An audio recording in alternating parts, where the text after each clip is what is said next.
Hello. Hello, Jonas. How you doing?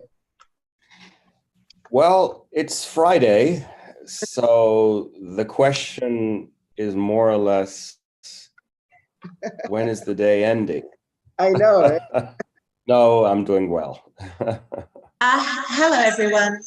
Yes, I'm just hoping, I'm just If I can waiting just for my other. interrupt you, can I interrupt you for a moment, please? This is Yes, EBU Tech speaking. good.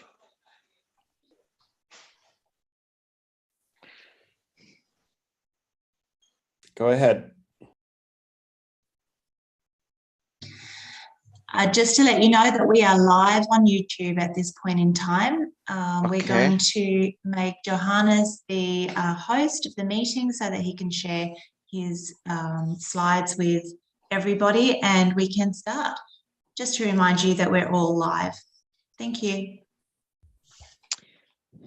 Thank you so very. Can you guys hear me?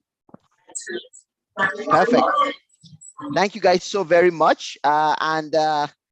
Once again, welcome to everyone on this webinar, which we'll be talking more about connecting young people to academic opportunities. And we are honored to have some distinguished guests with us today. And again, welcome to the audience. If you have any questions, please feel free to put it in the chat. Feel free to put it in the chat, and then we will definitely be providing answers, and then we'll give the opportunity for our participants to ask questions directly to the speakers. But before I go, my names are Johannes Yimbisalu. I'm the program specialist, Generation Unlimited.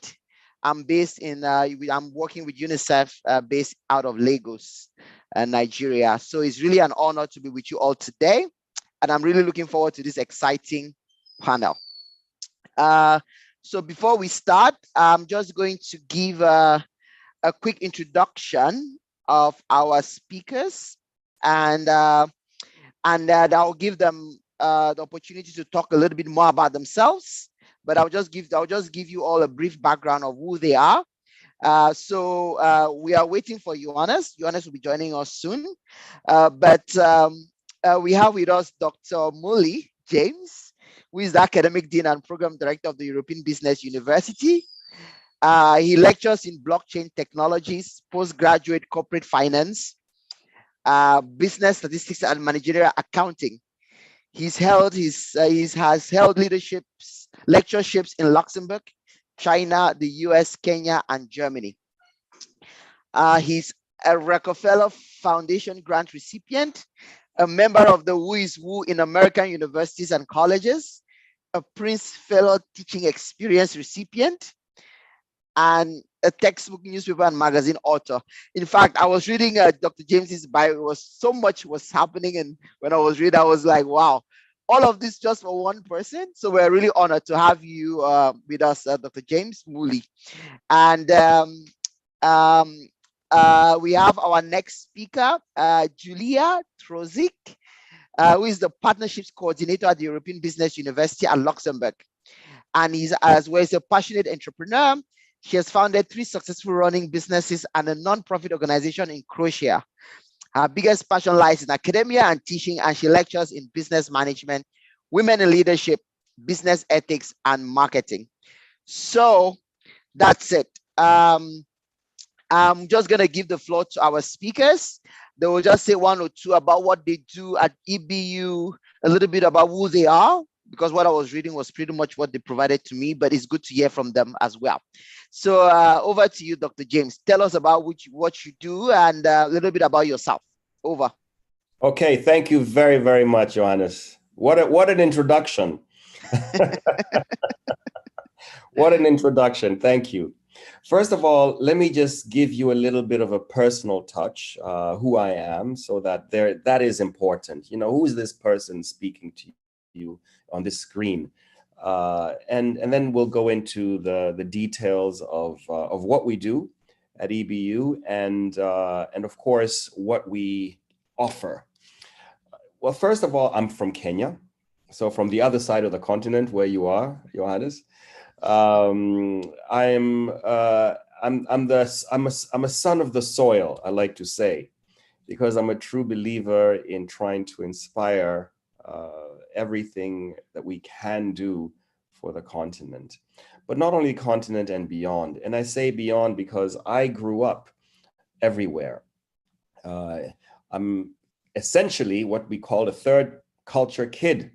In other words, I grew up in Egypt. I grew up in Somalia.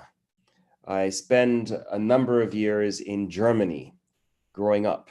I went to high school and also graduated in Paris, in France, the American School of Paris.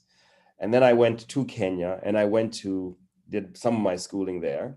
And thereafter, I've spent 14 years in New York City, New York. So nice that they named it twice. And quite frankly, what I've done is taken a little bit of everything that I could with me in terms of, people, and I've learned quite a bit. Now, that's just where I grew up. I was fortunate. My father was an ambassador, so I was exposed to all these countries and cultures. But essentially also, let me just say that I worked in New York with the Soros Foundation. And if everybody knows George Soros and the Quantum Industrial Partners, they're very, very heavy hitters in terms of finance. And I worked with them, but eventually gave up the ghost and decided to really go after what I feel is my passion, which is education. So I've been in education for more than 20 years. As you've heard, I lectured in a number of countries. I'm proud to say that I speak 7 different languages, including Mandarin, and my local languages and mother tongue, Swahili and Kamba, and fluently, of course. And I'm very happy to be here. So that's just my background. All right. And happy to talk about EBU once, of course, we introduce ourselves, perhaps. Maybe Julia, or I'll go back to you, Johannes. Yeah, thank you. It just shows how much of a global citizen you are. I wish I could speak 7 languages, but that's really interesting to know. And I think it's also very important to give that personal touch about who you are, because the audience here would be thinking about how you being a role model, what thinking about their own life story and trying to connect the two, right? So I think giving that personal touch of who you are and what you had to do to be where you are today is also something that is very inspiring to the young audience that we have with us.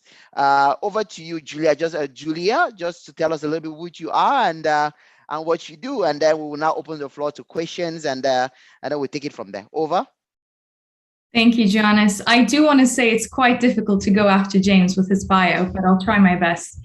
I have a similar story, actually, growing up in different countries and always seeking opportunities to get education. So the mission of EBU is very close to my heart, and I'm excited to talk more about what we actually do at EBU. I do want to say that it's just so important to have this experience and this personal story behind it as well as a ground, because what we do is we work with people. We're a non-for-profit, so you will see a similar niche of who we are within the organization. But over to you, Johannes. Thank you, Julia. And again, to the audience, please, if you have questions, don't feel free to put in the chat box. Don't wait till the end because you might easily forget. And we will be asking some really good questions, intriguing questions to our 2 panelists. But before I start, I think one of the things that actually made us to kind of convene this webinar is let me just tell you what happened. I had a good conversation with Dr. James Mooley, who's the Dean of the European Business University based out of Luxembourg. And it was really great to hear about the work they are doing in making education affordable to young people across the continent. And I think the word affordable is really key, because there are not many institutions out there that pretty much do this. And also being from the continent, and also with this passion to help other young people succeed in what they do, I felt like it was really good to to have this opportunity to hear from them, what EBU does, and also to expand these opportunities to young people who are right now a little bit worried about their future, worried about what would happen to them in the next 2 to 3 years. You know, COVID has hit. We are still recuperating from the impact of COVID, and it has disrupted a lot of education. But again, that is the added value of EBU coming into this. And I think maybe just to also to add that, you know, we at Generation Unlimited, which I represent, is this to us is very key, because when we talk about Generation Unlimited, we're talking about reimagining education, reimagining learning, and providing opportunities for young people, providing them with the skills and the tools they need to become employable. And that means that they need to have a solid and quality education. And it will really be good to hear from our panelists a little bit about that. So that said, maybe my first question would go to Dr. James. Tell us about EBU. What does EBU do? And what is your vision for EBU? Over. Thank you so much. You know, education reimagined. Let me pick up from there, because this is the key driving point we have. One of the things that we have noted is that education is not affordable, and it's not accessible, and it is not equitable. And this is what we want to change. So we have said that from the beginning, we want to make this our motto. Education that is affordable, accessible, and equitable is what EBU is all about. But let me be very clear. When I say that education is not affordable, this is the reality of what we're facing today. How can we have a continent with so many young people who are wanting to go to university and they cannot afford tertiary education, university level and up? So what EBU has done is that we have decided to make education, public education, free of tuition. And so we have a bachelor's program now that we're ready to announce to the entire audience that is at no tuition cost. We have a master's program that is also at no tuition. It's tuition free. And we have a MBA, master's in bachelor's and master's in data science and AI, I should have clarified, also at no tuition cost. How is that possible? What is the gimmick behind this? Well, it's not a gimmick, it's a business model. It's a model that works and a model that is actually in the process of working. And I'll come back a little bit just to explain how we launched this and what exactly we're doing to make it indeed affordable, accessible, and equitable. EBU, the European Business University here in Luxembourg, started off with a very simple approach. We wanted to try and make sure that anybody who wanted to get some form of training is able to do that online, because they cannot come to Europe. Nowadays, if you look at the newspaper, how many of those boats are trying to cross the Mediterranean? How many of those people are drowning and are at the borders, or trying to get a visa, or trying to come across? How many are these, right? And the numbers are going to keep growing. Why are we all rushing here? Those of us who are here, by the way, are trying to rush back. Just so we know. And Absolutely. We know this. Yes. As soon as we come here, we say, oh, I miss. We start talking about home. Every time I meet with Kenyans, the first thing we do is say, remember when we did this? Remember, you know the food? Oh, and then we play our music. What's going on? What's going on? Why do we come here and then we look back? And why are people who are there looking this way? So this is where I say we want to just flip this whole script. We want to sort of like tip the cart, make everything that is accessible here academically, right, accessible in Africa, accessible in Asia, accessible in Latin America. So we began a program, and this program began with 40 students, and this program now has more than 7,800 students in 85 countries. Actually, even more than 85 countries as we speak. How did we do this? What is the approach? Well, again, we have quality educators who are meeting not only the standards, but exceeding the standards. This is so important. And when we as Africans, when we as Asians or Latin Americans, we see education that is live, it's not a recording, it's not Udemy, it's not Coursera, it's, you know, we know all those programs exist, it's not a MOOC. When we're able to go in and then all of a sudden, oh, we're able to converse with somebody from Colombia, we can talk to somebody who is in Croatia, we can talk to somebody who is in Armenia or who is in, and we have this community, and then we have excellent instructors from Georgetown University in Washington, where we cannot even get in. We have instructors who are teaching us from Royal Holloway, another university that we cannot get into, or from King's College, and so on. Then it becomes very interesting for those students, and this is why we have these numbers. So I'm going to quickly share my screen, and because I want to give you an idea of where we are. I think a little visual is always helpful. I think you can see my screen. And we said that we want to have this education for all. We want to have impact programs. And by the way, I challenge you to find anywhere that has this. Please tell me, because we don't have any other university that is accredited that is offering a tuition-free solution that I can find. Please tell me if you can find one that anybody can access. So we said that we're going to form this university. We opened up the campus with the ambassador of Kenya, Professor Jacob Kanye, former professor himself. He opened the campus, and we have this lovely, incredible location. And this location is where we have our physical campus. We also did, of course, realize that in having this location and being in this country, we can solve this dilemma, the dilemma that is facing us, that is coming very quickly. It's going to be the wake-up call. And this wake-up call is not even yet, the alarm has not yet gone off. But I will say that we know that Africa is the second largest and second most populous country. We had 1.2 billion people on the continent, and by 2050, it's going to double. We also know it's the youngest continent. We know this. Look at all these young people. We know that we're going to have this median age, right, of 25.4 years. And however, we know that only 6% of children or who are of university age will get an education, are going to have access to university education, compared to 80% here, right? And what is the reason?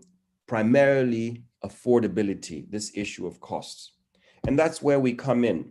We say that, and you said it before, we want to reimagine education.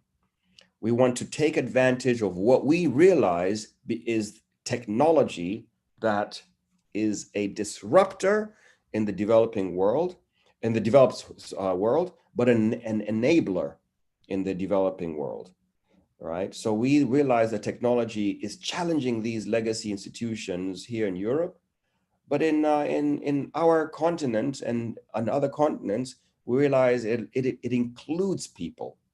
Yeah, so this is where we've said that if we look around, all of these countries here in Europe offer some form of free education. Norway, Sweden, Denmark, Germany, Finland, Austria, Greece, France, you look at them, right? They do have some form of public education. We go on. South America, only in South America, Uruguay, Brazil, and Argentina offer free education, but it's not available in all instances to non-citizens. And we go on. In North America, only Panama, right, in the central region there, has free education. And then in Asia, only Malaysia has free tuition. In Africa, only Morocco and Egypt, but not for international students. Where's the rest of Africa? Where is it? Public education is a human right. And this is what we are saying. We're going to change this, and we are going to make this our new mission. We are presently, we said, with our certificate program, giving free education in more than 85 countries. We are currently going to make this education mission now affordable through our degree, not only the certificate programs, which we currently are offering here, but also now through a bachelor's, an MBA, and a master's degree. And this is what we're saying is what we want to achieve. I believe that it's going to be something that we can achieve very handily, and we will see this emerging. We've had an incredible response already. Julia will talk about the partners that we work with, because these partners are the very key to how we access students. Julia, please, maybe you can come in here. Yeah, of course. I think that the nicest part about EBU is that our nonprofit organization is actually a B2B business model where we exclusively work with other nonprofits, and these nonprofits have different missions. Again, their mission is, or their missions are always aligned with our mission in helping the community. And either this will be through educating women or educating the youth in general, or maybe even helping the elderlies, we work with organizations that literally take street workers from the street and they give them the opportunity for education for the first time in their lives. So all these organizations that we work with have different missions. So how do we come in? Well, we are experts in what we do. We are experts in quality education, and we become their educational arm. So we provide them with courses like the certificate program. As Dr. James Smully said, we started with just 40 students. We had 2 courses, which was financial management and financial accounting. And as our partners were growing, our target markets and our audience was growing as well, and they were more diverse. So there was a need for implementing women in leadership, because one organization came up and said, hey, listen, we're on the ground.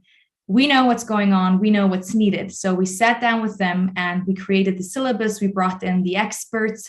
And that's how it began. The same as, for example, the blockchain courses that we offer with the partnership with IOH Cardano and other organizations that help us in making this possible. And they are our bridge. So when you think about having 40 students a couple of years ago and having 7,000 students now, the question is, there comes a big question mark in front of your face, and you ask yourself, well, how do they do it?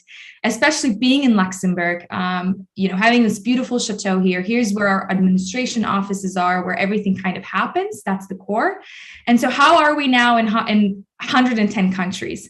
Well, with the partnership program, the partners are our core. They're our bridge to the students. They bring us to all these places and to all the students that then eventually can use the opportunities that we have. At the beginning, as Dr. James Smully said, I'm just going to be super brief about this. We had the certificate program, which was a model that we tried at the beginning, but essentially the main mission and the vision, and I want to say vision here because vision is something that is long-term, where do we see ourselves in 10 years? And we saw ourselves in 10 years offering degree programs at no cost. And so even in this short period of time coming from the certificate programs, now we're able to offer the degree programs as well, starting in September. So we're so excited about that. We have over 50 partners that made that possible, and we wouldn't be able to do it without them. Back to you, Johannes or Dr. James. Thank you so much. And again, it's really interesting just to know the kinds of offerings that EBU is offering to young people, because like you said, I can't remember any university that is doing this. But my question, before I go to the next question to EBU and to Dr. James, was what was the rationale? Yes, was it just offering affordable and free education? What was the overall vision? Was it to solve the challenge of migration? Was it to solve the challenge of unemployment? With COVID, COVID now has hit and we are kind of recuperating from the impact of COVID. Is this an opportunity, not just for EBU, but for other universities to take on over? Thank you very much. That's exactly my point. We do not want to be the only ones that do this. We cannot impact the entire continent ourselves. We cannot educate the 40 billion people that need to be educated. We just can't reach everybody, right? But what we can do is that we can ask universities to model us. As soon as we see the response from, and the only thing I can say is speak to our students, listen to the testimonials, listen to what they say. And I believe that if universities were to model this, then when it comes down to the first question, why are we doing this? What's the driver behind this? Well, it's our mission. Our mission here has been to really try and make sure that we are looking for that attainment of goal number 4 that the UN highlighted, Sustainable Development Goals, right? To transform our world through quality education. This is where it begins. And if we're able to model something in terms of quality education that is affordable, this is something that I believe the time has come for us to do it. We cannot wait. We're not going to wait for somebody else to come along and say, okay, let's try this or try that. All the Udemy's are there. All the Coursera's are there. It does not work. MOOC does not work, right? For very good reasons. And we can go into those in detail. But this model that we're using does work. And the driving point, again, why are we doing this? Because we realize there's a need. We are passionate about what we do. And let me just digress a little bit. There's always little stories, and the little stories are the best. The little stories I'm talking about when we hear of somebody calling us and saying, or writing to us, sorry, and then they're saying, I got my job. I got that job. I'm so happy. Or somebody crying, coming to us and crying and saying, I'm a woman. I've worked on the street. I'm a street worker. And I'm saying here, I'm trying to use politically correct words here. I'm a prostitute, but no one has ever given me this chance. No one has ever, as a woman, I've always been told, no, no, no. And you gave me this chance. For that one person, that's why we do this. Even just one person. Yeah. And if we can affect the life of one person like that, and I think Julia will tell you how many times we sit around and our eyes are welling up because when you work and you are involved in something that has purpose, that is greater than you, this becomes your reason for engaging in it. Thank you so much for that really exciting contribution.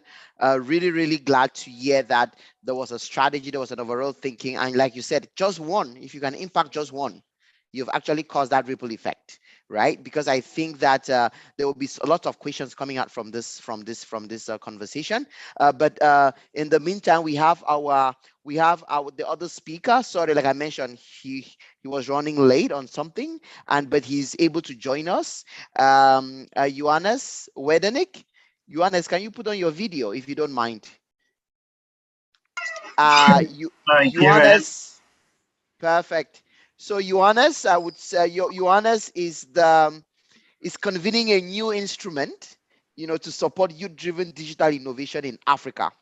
He has a long-standing experience in development cooperation with bilateral agencies like the European Union, and since 20 years working with UNICEF. He's held several positions as the UNICEF head of office in Guyana, in Kosovo, in Burundi, and in Malawi. He has a proven record of thinking differently and innovating, and he believes that traditional development organizations must reinvent themselves to stay relevant and deliver results for children and young people. For example, recent examples in Malawi were the opening of the first humanitarian drone testing corridor in Africa, the foundation of the African Drone and Data Academy, and the use of predictive analysis to combat epidemics. And since 2019, Johannes has embarked on a design journey with young people in Africa that gave birth to what you call Yoma, which is the Youth Agency Marketplace, a youth-centric marketplace and partnership ecosystem that matches young people's aspirations with opportunities to make an impact, grow their talents, and enhance their livelihoods. So we are really honored to have Johannes on the call, and I see there are lots of linkages, but Johannes, over to you. Tell us a little bit about what you do and a little bit about Yoma and how Yoma is transforming learning to earning journey for young people. Over. Okay, thanks so much, Johannes. We have the same name, and we are passionate by the same thing. So that's really great. So it's a pleasure to be with you. I've heard a lot about EBU and the amazing things you do and the different approaches you have. So it's really an honor to be here and to contribute our little perspective. So basically, what I want to link is that. In the end, what is really important in my own experience, having worked in what you call the development area, which I think is the wrong term anyway, for a long time, is that in the end, obviously change can only come from within. I mean, we all know that, but the reality is that change has to come from the young people. And I can just give some few examples. One Johannes already mentioned, which is the African Drone and Data Academy. Which we started in Malawi, and basically sometimes I've worked in places where people or young people themselves think, oh, we have to go somewhere else. We don't have opportunities here. There's nothing coming out of here. We're outward oriented.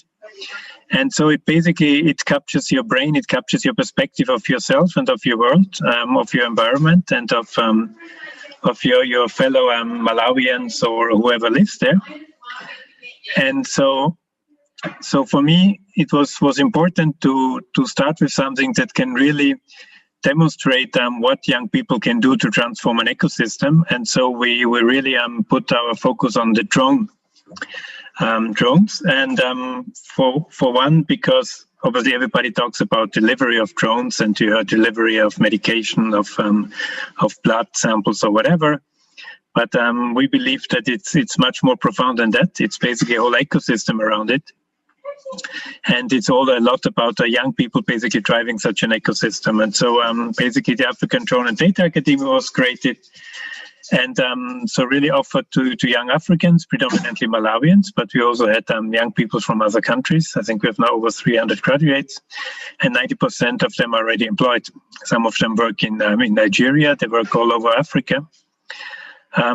But what's even more exciting for me, that's important. So young people obviously getting the opportunity to drive change, but more important is the ecosystem. So now you have young people that can use drones. Yeah, so you don't longer import drone pilots from somewhere else. You have young people that can analyze the data coming from drones, and suddenly you can do so many things because data is really the key. You can involve young people as agents of change. And so basically, for instance, just one of the changes is when you have a rapid onset flooding, within 24 hours, the young people are basically on the ground with their drones, making assessments, making the response much more efficient and much more effective.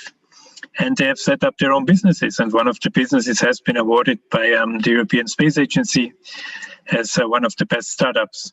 And that's young Africans. So I think it's really important that we bear in mind that it is important to change perspectives.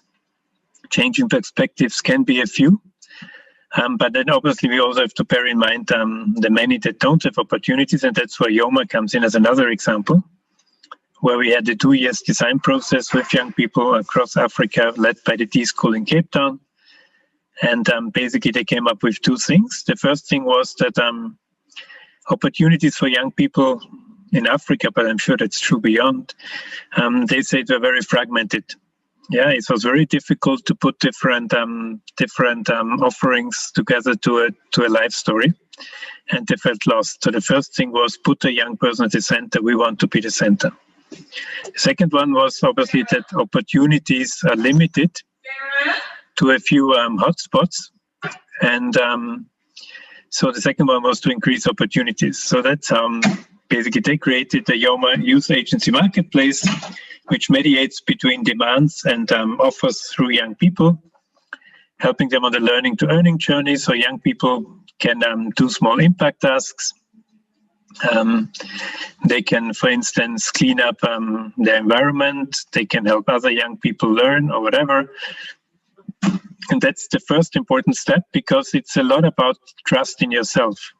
Yeah. So research shows that those young people, on average, that want more of their life are also those young people that feel the least that they have a locus of control. So locus of control means basically that you feel what I do matters. Yeah, I have an impact on my life. And probably that's because those young people have big aspirations and they daily see that they don't get to where their aspirations are. So it's important that they have small wins. The small wins build the trust in yourself, build the trust of your community.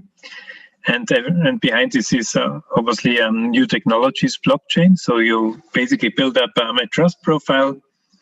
You get some what you call Slato, another African innovation from South Africa, which is a token that you can redeem in the supermarket or you can redeem for airtime. And therefore you can offset the opportunity cost of participation. Because the lower you are in the pyramid of income, the more the opportunity costs are big to further yourself and also to impact and support your communities. And so that's the first step. That's what we call impacting. The second one is growing. That's learning, but an experiential learning dimension, not a theoretical one, learning while doing. And then the third one is thriving, which is basically then working together with job matching platforms. You now have a digitally verifiable CV. And that can then be is much richer of who you are, and also demonstrate some of the what we call the 21st century skills that you don't acquire in theory, you only acquire in action. So that's basically Yoma in a nutshell. So we have started our star performer is Nigeria, so no surprise. So if Johannes and his team there. And so we have reached, since the 2 years we exist, around 300,000 young people. But I think the most important part is that this has been driven by African young people themselves in their own design process. And also very importantly, young people design the values they want the system to represent. Yeah. So there's what you call a value-based engineering process, basically young people defining the values they want the system to basically ingrain. So you build for purpose, you build for values. And some of those values that for young people were particularly important was community, was fairness, was transparency, and obviously was also agency. Yeah, that they have basically control over what they do. Yeah, so that's Yoma in a nutshell. Over to you, Johannes. Johannes Senior. We call him Johannes Senior for that really intriguing contribution. I do see some linkages, and maybe my question to Julia was, there is that myth that online education is not the quality is not the same as on campus, right? Learning while in school. And I see some questions there. Does EBU only offer online? Is there, because young people now feel that by learning, anybody can learn online, but there's that added value of learning in person, right? So I will want you to kind of discuss that particular question so that we try to demystify that learning approach. Whether you're learning online or offline, you're still learning the same thing, but maybe whether you're present or not present is what could be worrisome to young people. If you're learning online, is the degree recognized, with all those things, right? I think that is for you, Julia.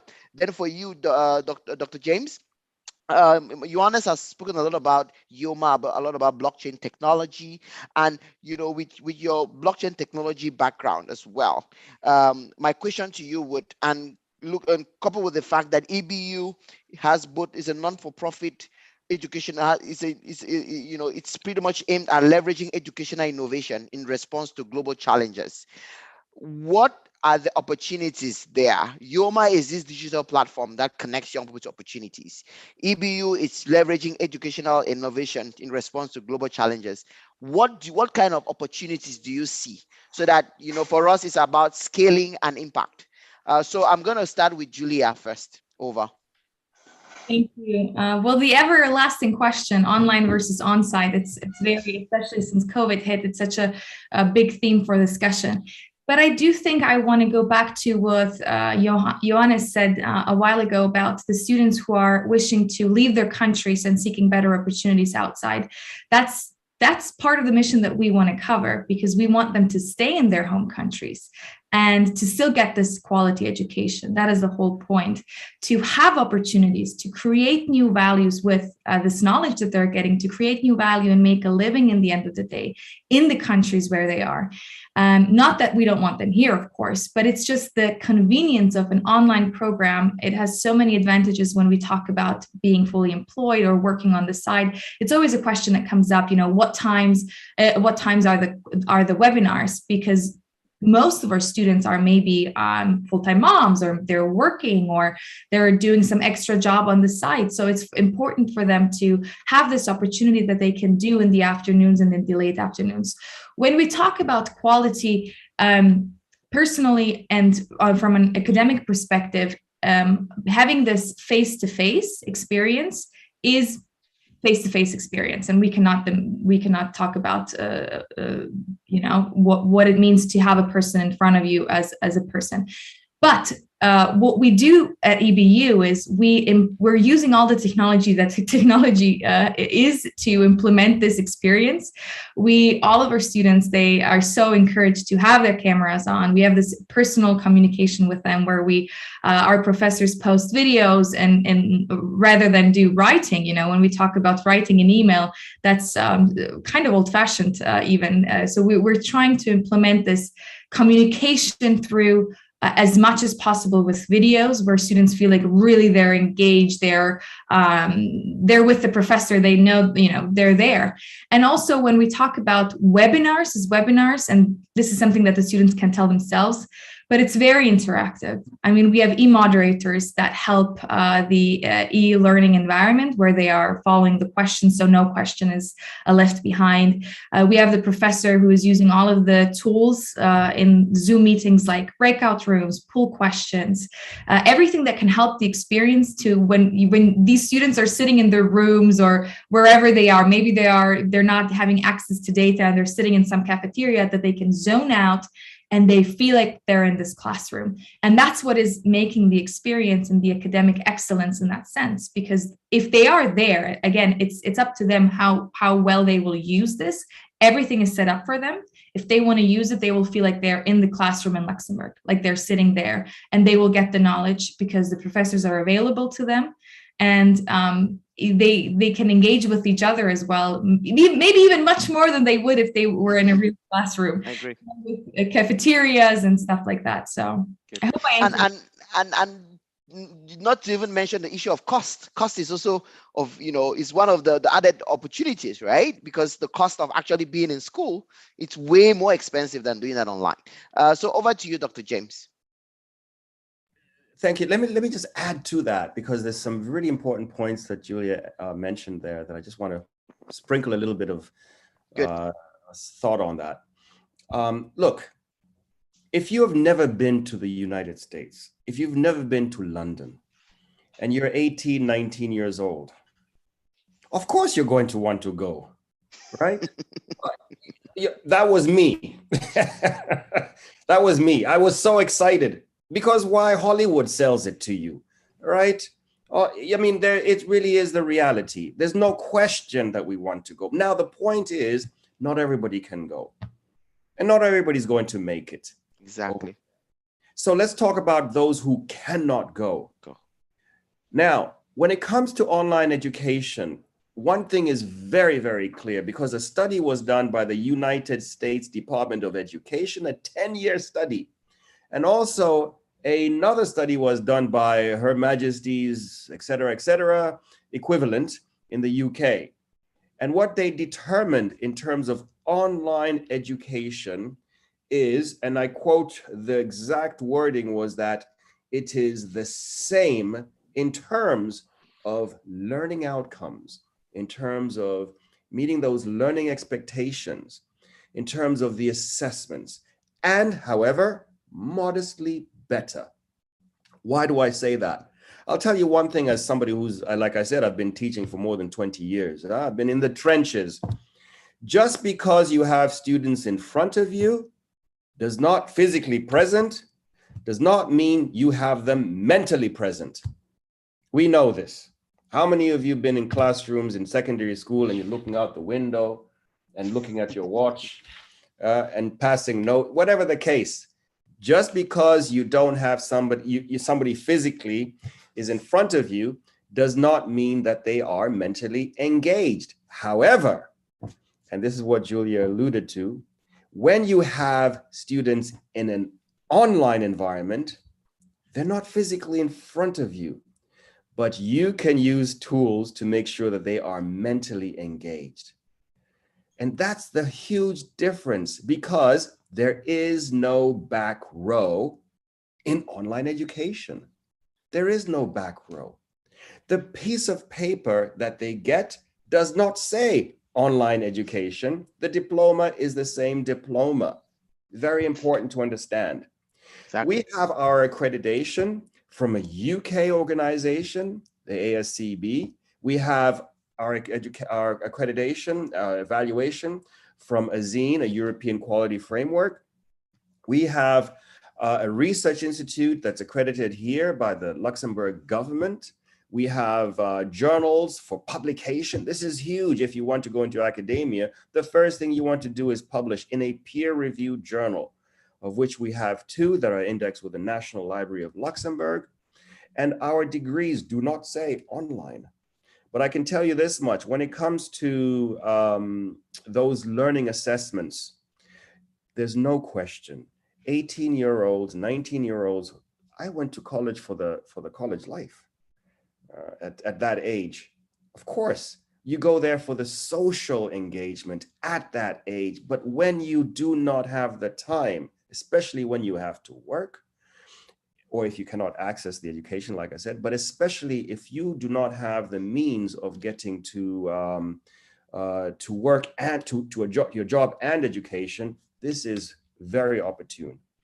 So that is something that I think that we need to note about online education. It begins, and I've been in it from the beginning, when you had Phoenix University, Stray University, unknowns. If you go back, you look at these unknowns, and everybody was skeptical because they were not accredited, they were not recognized. Phoenix University had, I think, more than 100,000 students in it, and they were from all walks of life and all, but the quality was just not there. But now, there you go, Harvard University, and there you go. Even every single Ivy League is pushing online. Right?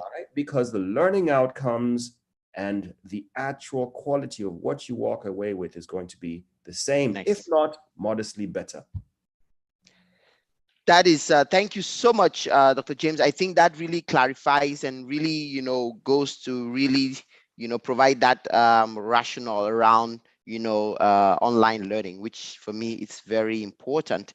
My question, before I open the floor to the participants, Johannes, I'm sure you must have already heard what Dr. James already said, but what opportunities do you think partners or institutions like EBU could bring on board Yoma to support young people's journey from learning to earning? Over to you, Johannes. Yes, obviously I heard with a lot of interest what both Dr. Mully and Dr. Julia said. I think that those are definitely important trends. The second one is also not everything works for everybody the same well. So obviously you have to see, okay, what is the individuum, and then it's not the new thing also emerging, at least on Yoma, is also that you have peer-based groups that support each other that are also online. And so we know we have a digital pathway that we developed with an organization out of South Africa called Umusi. And they are particularly focusing on what support do young people need when they learn online, when they do the Coursera likes and other courses. And it's really about constituting the digital community and having also a peer that's really supporting them. And they are now their first class in terms of really completion rates, well above average completion rates. And that's why some of the partners that we're working with, such as Meta and Amazon, they are now giving more courses to Yoma because the success rates are so much higher. So definitely, it's not just about dropping somebody in a virtual course. It's really, and I'm sure that EBU does that obviously very effectively. It's really about surrounding them, constituting that interactive environment, and basically supporting them in their individual situations, because very often, as Dr. Mully said, those can actually be in very difficult situations. So that's, I think, one thing. The other one is that more and more institutions are moving towards very incremental learning in terms of nuggets, in terms of very small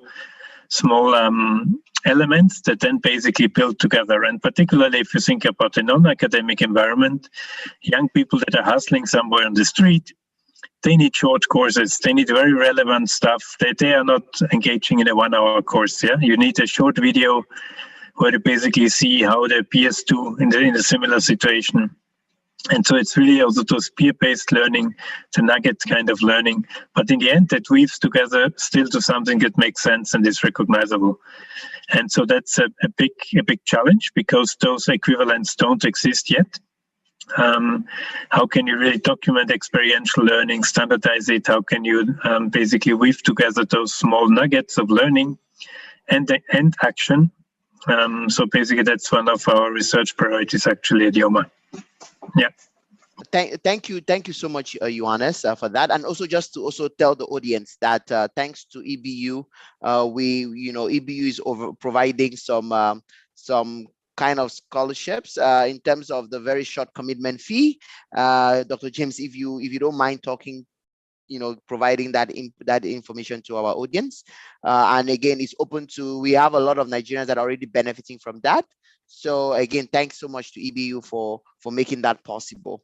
And maybe before I open the floor for questions, my last question to Dr. James: what opportunities, what advice would you give to young people now who are a little bit worried about the learning they are getting, the learning outcomes and opportunities to explore online platforms online opportunities like EBU?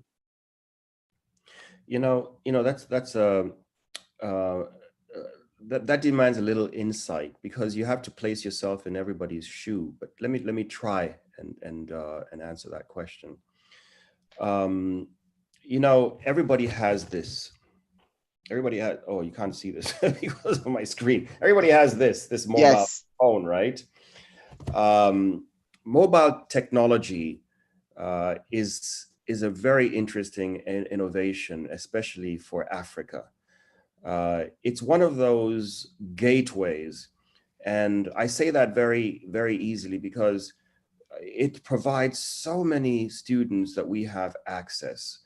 I suggest to individuals who are out there to take advantage and don't think that you do not have access. That's the first thing. There is access.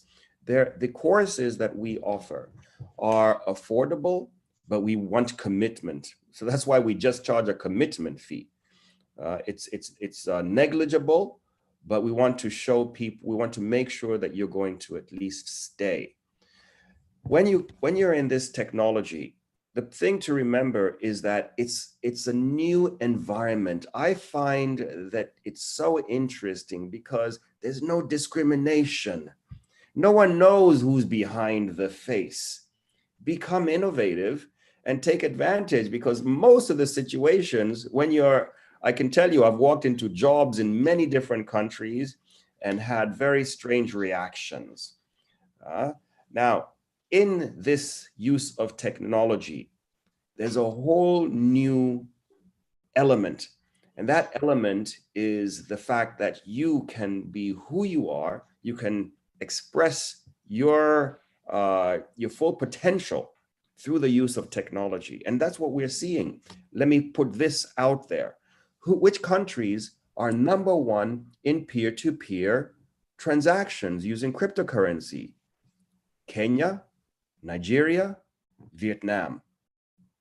What's going on here? How come? Now, the other day, I was transferring some money from Luxembourg back to Kenya, and I had a 19-year-old Form 4 student doing the transaction.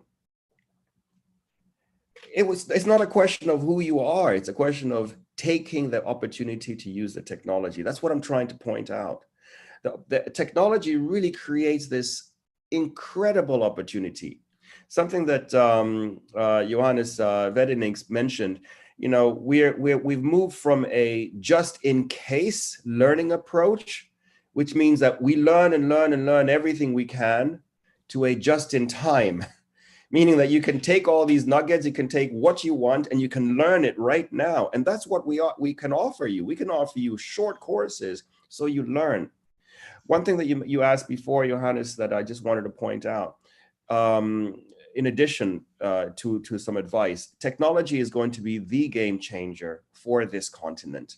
It's not going to be the legacy systems. You're not going to go in and compete in anything other than the new industrial revolution.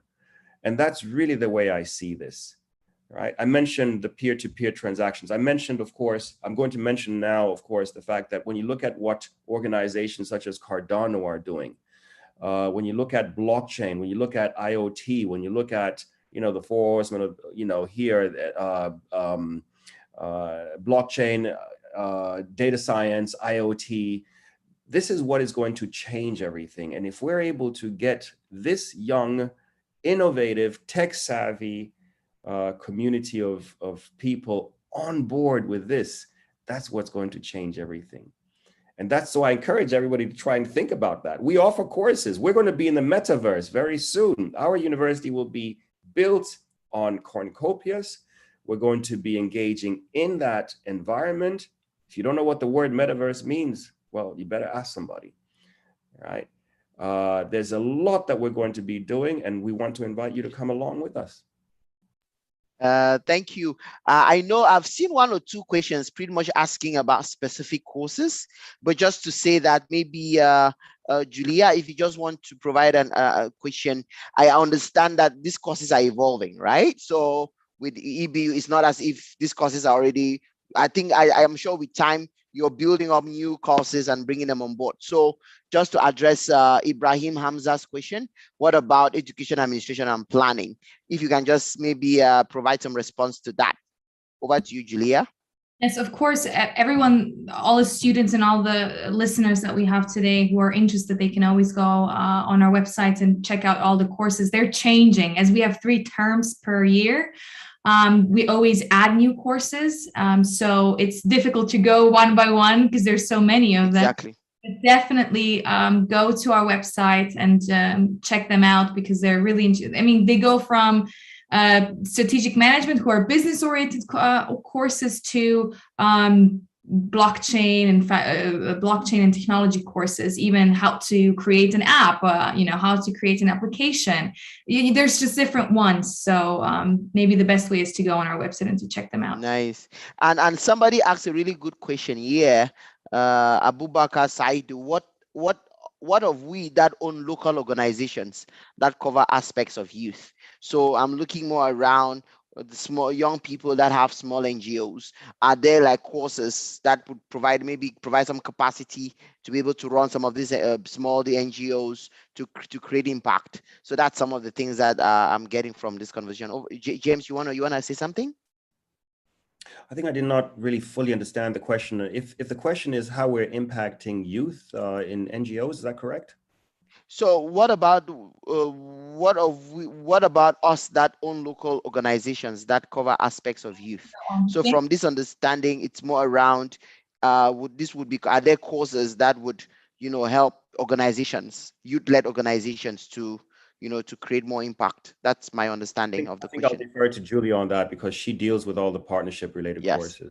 Yes, so basically, yes, absolutely. When you look at business management, that course literally takes someone who is wanting to become an entrepreneur or is already running a small local organization, whether it's non-for-profit or it's for-profit, it helps them really go through the process of what they need to know. Maybe they're already in the business, but still knowing how to create a financial plan, how to do HR stuff, how to create a marketing plan, not just to talk about theory here, but to talk about how can I actually put this theory into action and earn, make money and earn a living with my little small SME or whatever it is that you're running.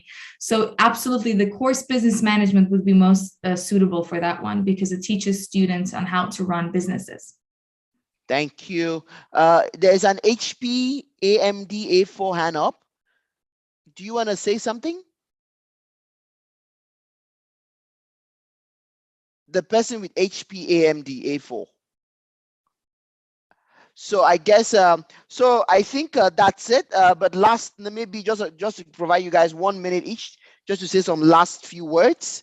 What is the vision for EBU in the next, I don't like using next 10 years, but where do you see EBU growing from what it is now into the future?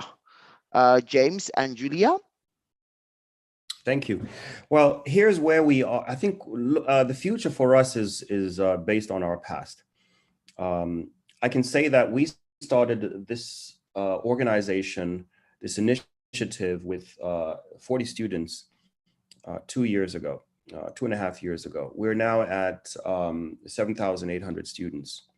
We're going to have 10,000 students as of September of this coming term, term 1. In this new academic year.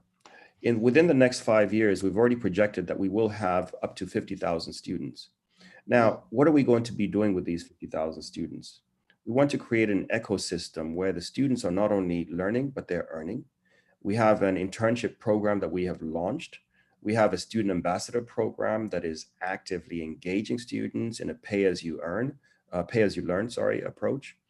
And we also have grown our partnership base to an incredible number of over 55 partners. We see this growing, but like I indicated before, we don't see us trying to solve this problem that is such a challenge. We see us working together with other universities. We want to change the mindset of universities, and we want to change their mindset to adopt our model, where public education is affordable, accessible, equitable, and is a human right. Education should be free, and it should be qualitative. So in 5 years, we see us having worked with organizations and penetrating more countries and providing better quality education to everybody, not only Africa, but in South America. We currently have over 175 students in South America. We see ourselves offering this program not only in English, but also to the Francophone countries, which we already have started. But also, we see us penetrating the Indian subcontinent, which is something that is of great need. So as I keep saying, when it comes to understanding that the sun shines on everybody, even the smallest village, we want to make sure that every single partner organization, where the need is, big or small, is being met.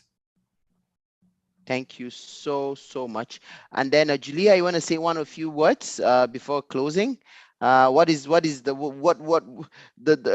my question would be, as you're pretty much involved with EBU at the moment, when we talk about reimagining learning, I guess you would definitely agree with me that EBU is on that path of reimagining how we teach and how students are learning.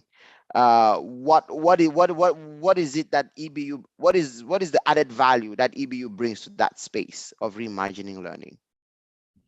Well, first of all, I think that the biggest advantage that someone at EBU has is exactly that dilemma of being in the online environment and being able to zoom in, be that hour there 100% mentally, and then, you know, be back in their lives. I mean, we have women who have their kids in the background, or they're ironing and they're put their phone and they're like, they follow along the lecture. So I think it's adaptable to everyone, and that's what it's about. Perfect. And Johannes, what are your last words in terms of you know, young people's you know, building this this momentum around that journey of a young person from learning to earning, and how do you see Yoma being that game changer?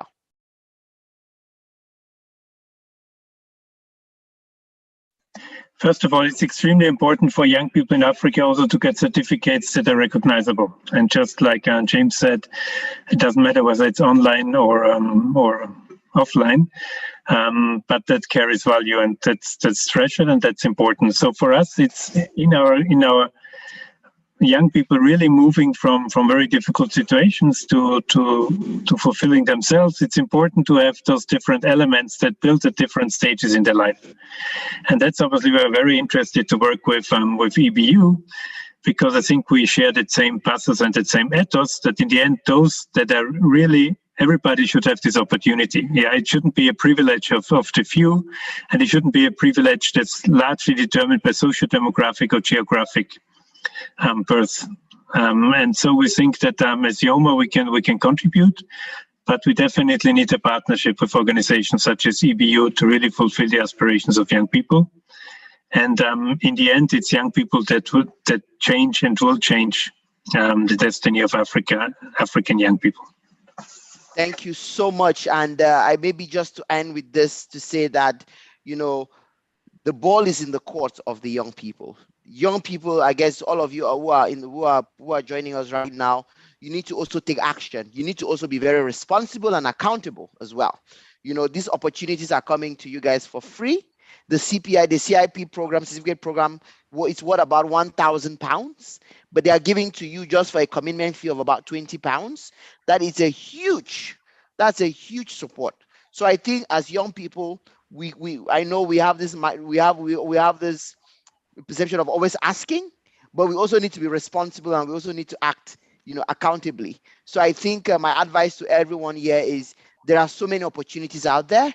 EBU is one of those opportunities. The EBU team has been able to engage with you online to share the links to the different courses. My advice would be to you to reach out to them and make use of this opportunity, because you can't find this anywhere else. And again, thank you again so very much for joining us this on this live webinar. And we hope to do this more often.